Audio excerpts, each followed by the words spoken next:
അങ്ങനെ എലിഫന്റ് പാർക്കിലെത്തി. ഇവിടെ ഒന്നല്ല രണ്ടല്ല മൂന്നാല് ആനകളുണ്ട് കേട്ടോ.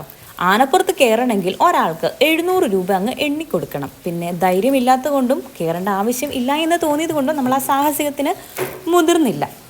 കുട്ടികളും വലിയവരും ഒക്കെ ഭയങ്കര ആവേശത്തിൽ കയറുന്നുണ്ട് കേട്ടോ. പിന്നെ ഇത് അവിടെ കൊട്ടയിൽ കുറേ ഫ്രൂട്ട്സും വെജിറ്റബിൾസും ഒക്കെ ആനയ്ക്ക് കൊടുക്കുന്നുണ്ട്. ആമിക്കുട്ടൻ ആദ്യമായിട്ടാണ് ആനേനെ ഇത്ര അടുത്ത് കാണുന്നത്, ജീവനുള്ള ആനേനെ കേട്ടോ. അതുകൊണ്ട് തന്നെ എന്നാ കാല് എന്നാ വാല് എന്നൊക്കെ ഇങ്ങനെ പറഞ്ഞുകൊണ്ടേ ഇരിക്കുകയായിരുന്നു കേട്ടോ. അങ്ങനെ ആനച്ചന്തോ നോക്കി നിന്ന് സമയം പോയത് അറിഞ്ഞില്ല കേട്ടോ. വെയിൽ കുറവുണ്ടെങ്കിലും ചെറിയൊരു ചൂടൊക്കെ തോന്നുന്നുണ്ടായിരുന്നു. പിന്നീട് ഞങ്ങൾ അവിടെ നിന്ന് ഇറങ്ങിയപ്പോൾ എന്നെ ഉന്തിത്തള്ളി ഒരുവിധം ഞാൻ കുതിരപ്പുറത്ത് കയറാൻ വേണ്ടി റെഡി ആയിട്ടോ. ആമീനെ വിളിച്ചപ്പോൾ ആൾക്ക് പറ്റത്തില്ല കയറാനായിട്ട്.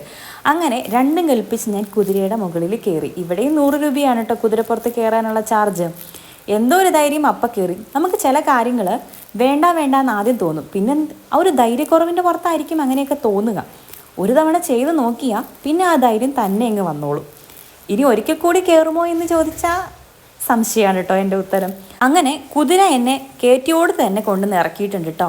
പോണ വഴിക്ക് ആൾക്കാർ കുറേ എന്നെ കമൻറ്റ് അടിക്കുന്നുണ്ടാവും, താത്തോ എന്താ പോണേ എന്നൊക്കെ ചോദിച്ചോണ്ട്. എനിക്ക് ആകെ ഒരു ചമ്മലൊക്കെ തോന്നിയായിരുന്നേ. മര്യാദയ്ക്ക് ആൾക്കാരുള്ളടത്ത് കയറിയായിരുന്നെങ്കിൽ ഇത്ര ഒരു നോട്ടീസ് ചെയ്യത്തില്ലായിരുന്നു എന്ന് എനിക്ക് തോന്നി. കുതിരപ്പുറത്ത് കയറി ക്ഷീണം മാറ്റാൻ കുറച്ച് കരിക്കൊക്കെ കുടിച്ചു. പിന്നെ വരുന്ന വഴിക്ക് റോഡിൻ്റെ സൈഡിൽ ഒരു ചേച്ചി മറയൂർ പാഷൻ ഫ്രൂട്ടും അതുപോലെ തന്നെ മരത്തക്കാളിയൊക്കെ വിൽക്കാൻ വേണ്ടി വെച്ചിട്ടുണ്ടായിരുന്നു.